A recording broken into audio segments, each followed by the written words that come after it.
in 4 minutes or less, maybe 3 minutes or less, I want to tell you why cannabis and alcohol are so different and why we shouldn't use one set of assumptions to apply to the other. If you watched my video on the brain and the endocannabinoid system, one important piece of that video is that the endocannabinoid system impacts both excitatory systems in the brain, like glutamate system, and inhibitory systems in the brain, like the GABA system. Also other systems, dopamine, serotonin, norepinephrine, aspartate, and others. Here's the deal. That means that when you put THC into that system, THC is a partial signaler or a partial agonist of endocannabinoid receptors. THC is also going to affect both system types, excitatory and inhibitory, which means it's not going to disrupt this delicate balance in the brain. It may seesaw it a little at times, but it's not going to disrupt it and drive it one way or the other.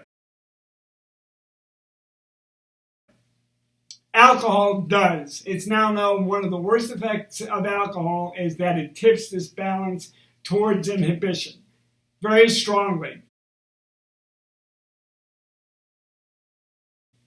It affects GABA receptors, if you care about the pharmacology. So the deal is, how can we talk about THC and alcohol in the same way? You can't scientifically. You can't pharmacologically. And to our friends up in Santa Fe, namaste, but please pay attention to the science. Pharmacology said that alcohol and cannabis are extraordinarily different drugs in terms of their impact on the brain. There's been clinical studies. I read one out of Canada. It's only one, but it said they didn't see much impairment in drivers in taking THC. And so we don't know. We need to be careful going forward.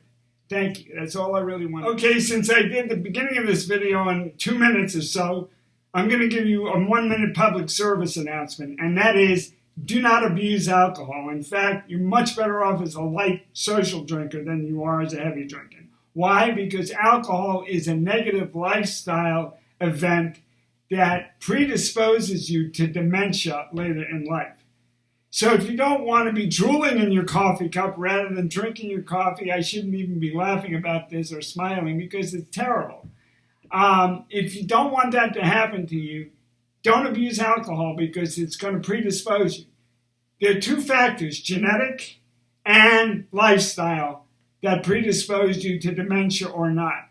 If you got bad genes in this respect, then you can improve that by living a good lifestyle. That has to do with nutrition, including alcohol, sleep, etc.